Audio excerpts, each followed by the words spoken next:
endotelial, existe a membrana basal e também uma camada elástica interna. Aqui uma representação histológica, né? Estou mostrando para vocês como a artéria tem essa camada média, né? Grande, né? Em comparação com uma veia, né? Mas ambas as artérias e as veias possuem essa camada endotelial, ok? Por que o endotélio ele é importante? Porque, na verdade, quando a gente fala de hemostasia, as células endoteliais, elas produzem diversas substâncias que fazem com que as plaquetas, o plasma, né, as proteínas plasmáticas não fiquem aderidas aqui durante a circulação de sangue. Então, elas têm uma participação extremamente ativa, né? Aqui nessa camada subendotelial, existe a presença de proteínas que permitem, né, que quando há um extravasamento de células, ou mesmo na camada média também, e nos fibroblastos, proteínas que sejam importantes para a ativação de células e da cascata de coagulação, né? Então vamos andar aqui um pouquinho. Então, a primeira delas é o fator tissular, né? Que é um fator que faz parte da cascata de coagulação, que está presente basicamente na camada média, né? São células musculares lisas e os fibroblastos que o sintetizam, né? Então ele está escondido do lúmen, né? Do sangue por meio da camada da camada íntima, né? O endotélio e aqui quando a membrana basal, né? Com a elástica, no caso aqui de uma artéria.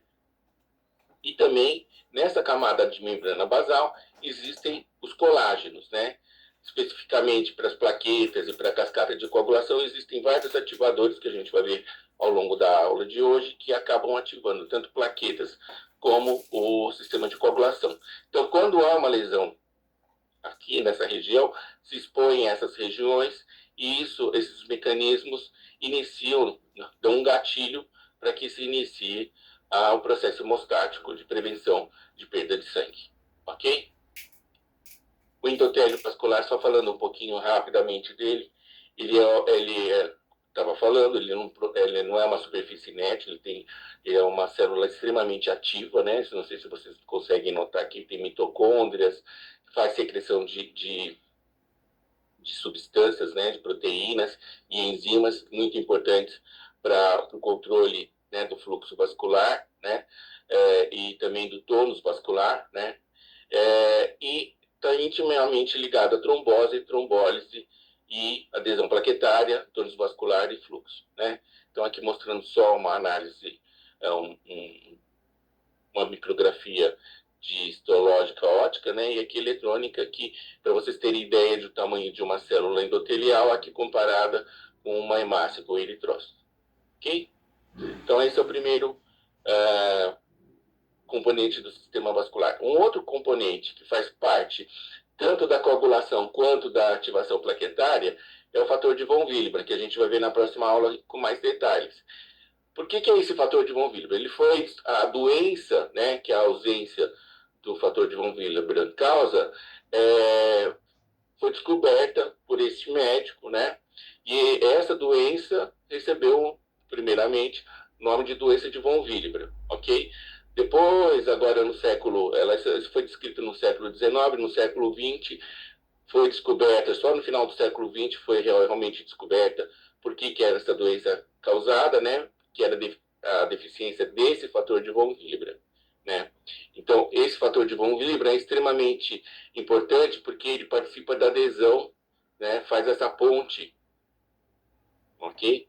Entre o endotélio rompido com o colágeno do endotélio rompido e as plaquetas, né? O seu receptor é a glicoproteína GP, né? Glicoproteína 1B, ok? Esse fator de von Willebrand ele é sintetizado, como eu falei, pelo endotélio na sua maioria, mas também por megacariócitos, que são as células precursoras de plaquetas na circulação, ok? E uma outra função, por isso que eu estou falando que ele participa tanto da coagulação quanto da ativação de plaquetas, uma outra função dele que também nós vamos ver, ele é um cofator, ele transporta, né, o fator 8 da coagulação. O fator 8 é aquele cuja deficiência está relacionada à hemofilia A, né? ele é muito importante também para o transporte do fator 8. Então, ele é um fator extremamente relevante para a hemostasia, ok? Vamos falar dele na próxima aula com mais detalhes. As plaquetas, né? O meu xodó, eu particularmente sempre estudei plaquetas, adoro, acho uma célula muito importante. Aqui a gente está fazendo uma abordagem das plaquetas basicamente em relação à hemostasia, né? Mas a gente sabe que hoje em dia a plaqueta está muito envolvida com inflamação e imunidade, né? Imunidade inata e adquirida.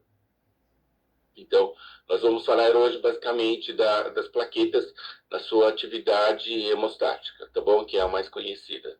O que são as plaquetas? As plaquetas são células pequenas, né? São esses pontinhos azuis aqui, acho que dá para ver, né? Acho que vocês estão conseguindo ver. Muito, muito menores em condições fisiológicas, né? Em relação às hemácias, ok? Apresentam-se, são as segundas células mais abundantes no sangue. Em primeiro lugar estão as hemácias, em segundo as plaquetas, e em terceiro os leucócitos, né?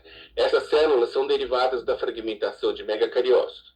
Vou mostrar hoje para vocês como é que isso acontece, né? É um processo muito bonito. Elas, só lembrando que as plaquetas em mamíferos, elas são anucleadas, mas em todos os outros répteis, aves, peixes, ela é nucleada e se chama trombócito, tá bom? Lembrando isso para vocês. Uma outra coisa também que é importante falar, né? Falei que é a segunda célula mais abundante no sangue, é a concentração dela, que eu estou apresentando a concentração em seres humanos, mas em outras espécies ela varia bastante, né? Enquanto as hemácias têm uma meia-vida de 3 meses, elas têm uma meia-vida mais curta, de 7 a 10 dias. E uma grande parte delas é estocada depois de sintetizadas pela medula óssea, principalmente, são armazenadas no baço, ok? E aqui que eu estou falando para vocês, outras participações das plaquetas.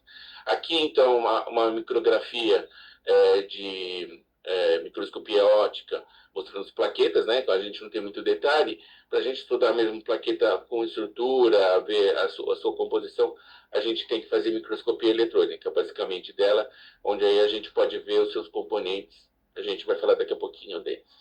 Bom? Um outro componente daqueles que a gente estava listando lá são as proteínas que fazem parte da cascata de coagulação, né?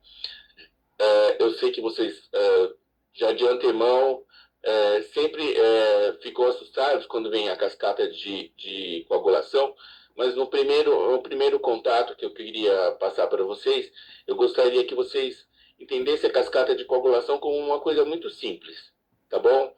Ela tem vários fatores, mas vamos simplificar um pouquinho antes da gente entrar em detalhes. A gente vai entrar em detalhes, mas eu queria especificar para vocês exatamente como que esses fatores funcionam de uma forma global. Então, se a gente pensar na cascata de coagulação, existem duas vias, né, que fazem que uma vez que o sangue, o plasma, né, uma vez ativado, né, ele coagula. O que é coagular, né? Coagular é passar do estado de líquido, né? O sangue, o plasma está no estado líquido. Quando a gente ativa esse sangue, né? Seja colocando, por exemplo, fazendo um corte, tendo contato com a pele, tendo contato com o subendotélio, colocando o sangue, fazendo uma punção venosa e colocando o sangue num tubo de vidro, né? Ele coagula, ele endurece. Então, a coagulação é tornar o sangue, o plasma, né? Do estado líquido para o estado sólido, ok? Essa modificação, né? Essa gelificação do plasma, né? Que impede que o sangue como se formasse um entupimento no vaso e o sangue parasse de ser perdido no sangue. Existem duas vias, né, que a gente conhece, né, para ativar a cascata de coagulação. É isso que eu gostaria que pelo menos vocês levassem hoje da aula, né?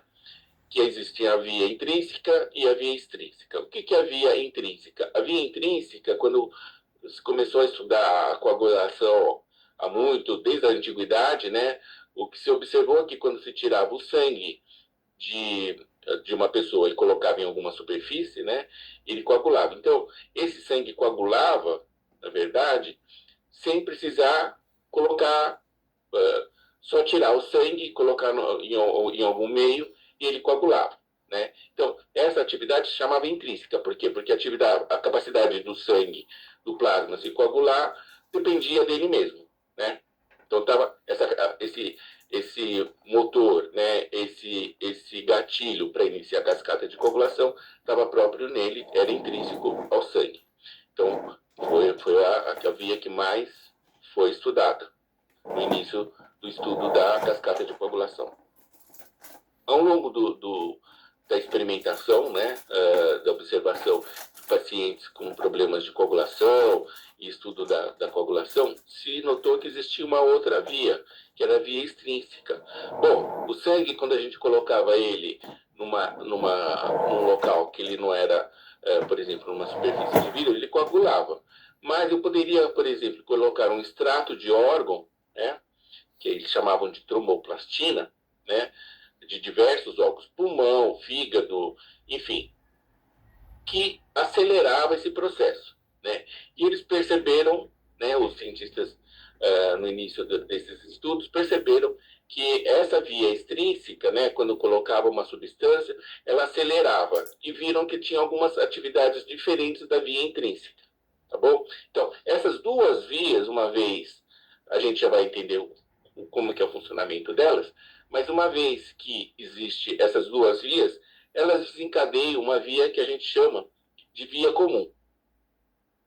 O que é essa via comum? Ambas as vias, a via intrínseca e a via extrínseca, vão dar numa via comum que vai levar à formação de trombina. A trombina é a principal enzima da cascata de coagulação. Sem ela, não há formação de embrião.